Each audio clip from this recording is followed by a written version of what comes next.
Some days you win and some days you lose, and in this video I did a little bit of both.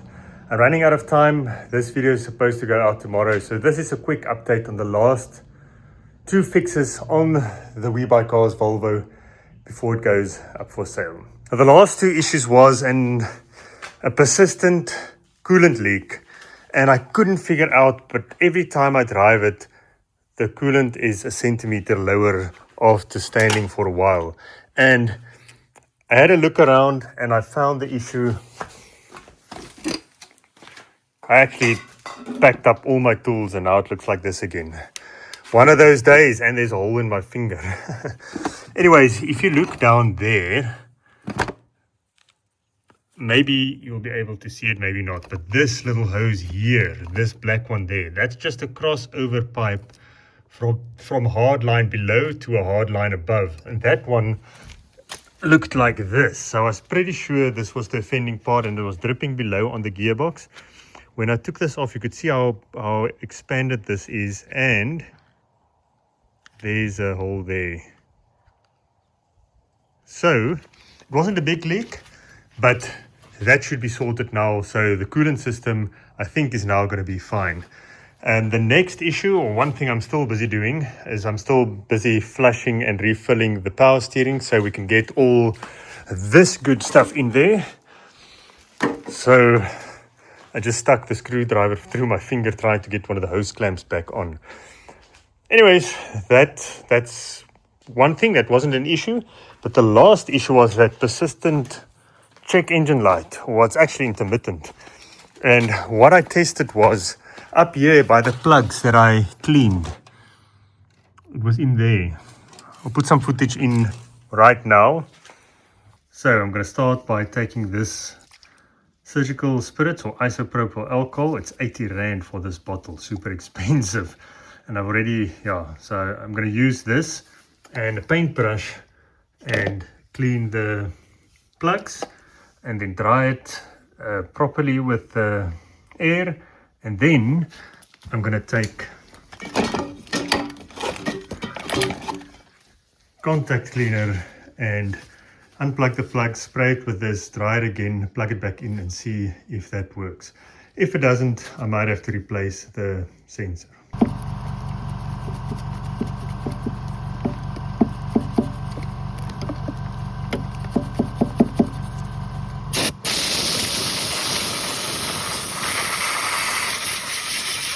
I've got this one unplugged, which I suspect is that rear oxygen sensor, just because it's got 4 pins.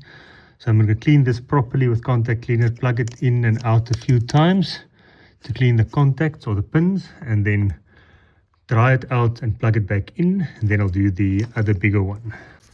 Okay, so plugs are clean, tied up out of the way, and now let's give it a go.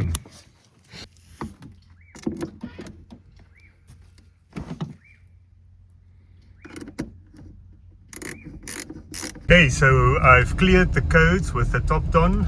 So currently there's no check engine lights. I'm going to drive, say 10 to 15 I'm going to drive 10 to 15 kilometers now, some open road steady driving, to see if that check engine light comes on again for the O2 sensors. If it doesn't, big win.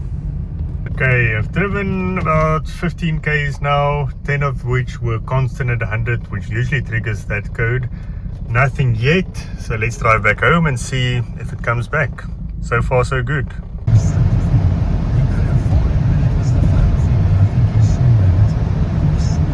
Woohoo! Yo, this thing goes. I couldn't film it because I need my hands, but damn, this thing pulls strong.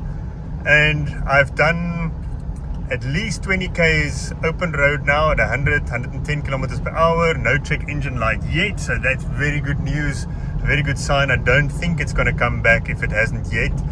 And there's no other warning lights on. This thing just runs good now. This was the first time that I revved it over 5 grand and it still runs good. Yes, those plugs. So that worked for a while and then it stopped working again. So eventually what I did was at this plug, this is the plug that went to the sensor that's in my hand there. the two white wires is the heater circuit, and then the black and the gray is the sensing side. Now, those two white ones should have between 2 and 15 ohms. And I tested it on the sensor side. It was broken basically. So it said 1 on the multimeter for ohms or infinite. So it was basically an open circuit. And I tested the plug at the engine side, and it had 12 volts there. So that 12 volts didn't reach the sensor, so it didn't heat up the sensor, and that caused the sensor not to work, showing that P0141 or 0141 and 0136 codes. So I got the sensor out, and the only way to get it out, I don't have a 22mm spanner, I don't have a 22mm socket that I could cut. I have one, but I don't want to cut mine. This didn't work, that didn't work. So what I ended up using was this old Yamaha spanner that came with my XT500. There's a 22 there. So I cut the sensor because it had to be replaced anyways, and I stuck this over the wire and I smacked it with the hammer that's lying down there. So now I'm just trying to find a replacement sensor, because I'm pretty sure that will clear the check engine light for good. This is the downseam sensor. It's not doing anything in terms of running for the engine. The ECU doesn't use this to calculate fuel ratios or anything. It's just to test the efficiency of the catalytic converter. But I don't want to advertise the car with the check engine light. Now, once this is replaced, the coolant is back in. Nice new coolant, the right stuff for Volvos. And the power steering is back in, also the right stuff for Volvos. Then I will wash it, clean it, and take some good pickies for the ad. Also make a for sale video. The other thing that I did was I got the sunroof properly closed. The tracks are still dirty. I made some clips on that, video clips, not a separate video, so I'll show it now. The motor still works, and it would get stuck somewhere along the way every time I cycle the motor, and sometimes it makes a kak as the motor struggles or it snags on something.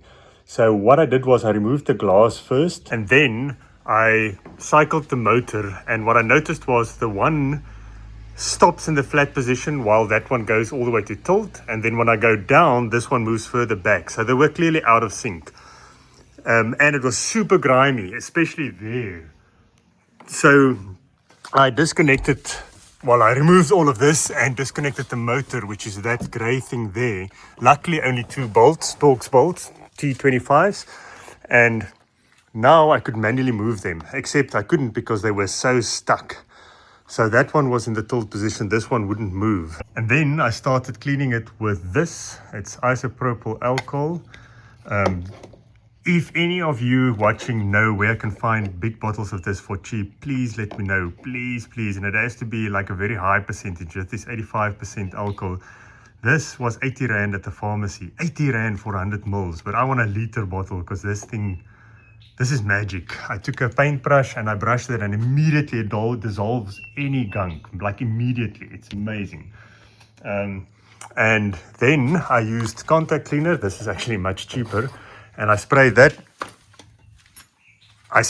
in there, and then I could slowly, right there, start levering this one that was stuck into the tilt position. So I'm going to keep going until they move smoothly. Then I'll silicone spray it and put back the glass in the tilt position, and hopefully they'll move together then, because the motor's still working fine.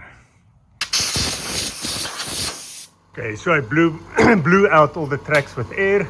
Now I'll just lightly silicone spray them and then put the motor back and see. Moment of truth. Battery's connected, motor's connected. So now let's see if they move together.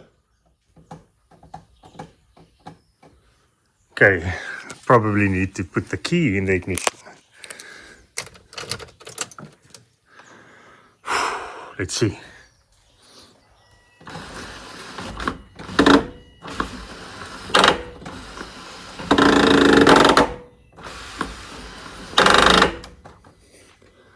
Okay, they both go to the upright position, but not all the way back. Something's still preventing them from moving freely. Probably dirt. So after cleaning all the tracks, it's still snagging somewhere. I think the resistance of the dirty tracks is just too big for the motor, so it stops. So I just closed it and I took the fuse out in order for someone to not accidentally press it and then can't close it again. So I'll just disclose that when I advertise it. But currently, that is the only issue on this Volvo. The motor is working on the sunroof, but it's not opening and closing smoothly. But apart from that, it runs good. And yeah, in the next video, it will be for sale. So if you are interested, hit me up at francois@greaseandgravel.com. Otherwise, wait for the next video where we will see all the detail and everything close up on the for sale video. Thanks for watching. See you in the next video.